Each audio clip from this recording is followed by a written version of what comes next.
తెలంగాణ రైతులందరికీ నమస్కారం. Welcome back to our channel. 8 ఎకరాల వరకు ఈరోజే తెలంగాణ రైతులకైతే డబ్బులు అయితే పడడం అయితే జరుగుతుంది. ఇప్పటి వరకు పంట పెట్టుబడి సాయం రైతులకు ఎవరికైతే అందలేదో వారైతే చివరి వరకు అయితే చూసే ప్రయత్నం అయితే చేయండి. ఖచ్చితంగా ఈ రోజు నుంచి అయితే మళ్ళీ ప్రారంభిస్తున్నారన్నమాట. ఈ రోజు నుంచి ఎవరికైతే పడలేదో 4 నుంచి 5, 6, 7, 8 ఎకరాల వరకు అయితే డబ్బులు అయితే పడడం అయితే జరుగుతుందన్నమాట. రైతు భరోసా పథకంలో భాగంగా చూసుకున్నట్టయితే ఇప్పటి వరకు అయితే 3 ఎకరాల వరకు లబ్ధిదారులకు వెంటనే నిధులు మంజూరు చేయాలని అయితే ఉప ముఖ్యమంత్రి అయితే వెల్లడించారన్నమాట. బక్రీ విక్రమార్కి అలాగే సంబంధిత ముఖ్యమంత్రి గారు కానివ్వచ్చు, అలాగే మన తెలంగాణ ముఖ్యమంత్రి రేవంత్ రెడ్డి గారు, ఆర్థిక శాఖ ప్రత్యేక ప్రధాన కార్యదర్శి రామకృష్ణారావు, వ్యవసాయ శాఖ ముఖ్యమంత్రి కార్యదర్శి రఘునందన్ రావు గారు అయితే మనకైతే చెప్పడం అయితే జరిగింది. ఎవరు కూడా కంగారు పడవలసిన అవసరం లేదు. అందరికైతే డబ్బులు అయితే పడడం అయితే జరుగుతుందన్నమాట. ఎవరికైతే రైతులకు పంట పెట్టుబడి సాయం అందలేదో వారందరికీ కూడా డబ్బులు అయితే పడడం అయితే జరుగుతుంది. సో ఇది అన్నమాట ఇన్ఫర్మేషన్. అందరికైతే డబ్బులు అయితే పడడం అయితే జరుగుతుంది అన్నమాట. ఇప్పటి వరకు ఎవరికైతే అందలేదో వారందరికీ కూడా వాట్సాప్ గ్రూపులలో షేర్ చేసే ప్రయత్నం అయితే చేయండి. ఒక ఇన్ఫర్మేషన్ అయితే రైతులకైతే ఎంతో ఉపయోగపడుతుంది అన్నమాట. ఇప్పటికే చూసుకున్నట్టయితే 1, 2, 3 ఎకరాల వరకు అయితే డబ్బులు అయితే పడ్డట్టయితే తెలుస్తుంది అన్నమాట.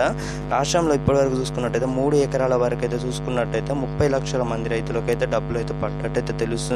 ఇక 4 నుండి 5, 6, 7, 8, 10 ఎకరాల వరకు అయితే మార్చ్ ఎండ్ లోపు అయితే వేస్తామని అయితే చెప్పడం జరిగిందనమాట. మనకైతే అఫీషియల్గా వచ్చిన న్యూస్ ఎవరు కూడా కంగారు పడాల్సిన అవసరం లేదు. డబ్బులు అయితే పడడం అయితే జరుగుతుందన్నమాట.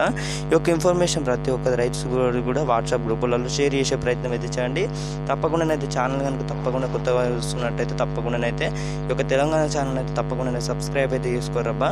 ఇప్పటికే చూసుకున్నట్టయితే మనకు మొన్న నుంచి అయితే మళ్ళీ తిరిగి ప్రారంభించినట్లయితే తెలుస్తుంది అనమాట. శివరాత్రి మొన్న కావడంతో మొన్న నుంచి అయితే అలాగే ఇప్పుడు మన ఇంద్రమ్మ ఆత్మీయ భరోసా పథకాలకు దానికి సంబంధించి కూడా డబ్బులు అయితే పడడం అయితే జరుగుతుంది. ఉమ్మడి రంగారెడ్డి, మహబూబ్ నగర్ జిల్లాలో చూసుకున్నట్టయితే మండలానికి ఒక గ్రామం ఎంపిక చేసి రైతుల ఖాతాలను అయితే 6,000 రూపాయలు చొప్పున నగదు జమ చేసిందన్నమాట.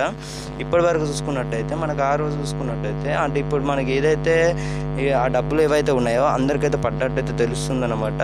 ఈ పంట పెట్టుబడి సాయం తెలంగాణ రైతులకు కూడా అందరికైతే ఒక్కొక్కరు అంటే ఇప్పుడు 1 నుండి 3 ఎకరాల వరకు అయితే పడ్డాయి అన్నమాట. తర్వాత చూసుకున్నట్టయితే 4, 5, 6, 7, 8 ఇలా పడడం అయితే జరుగుతుందన్నమాట. ఈ రోజు నుంచి అయితే మళ్ళీ ప్రారంభిస్తున్నారు.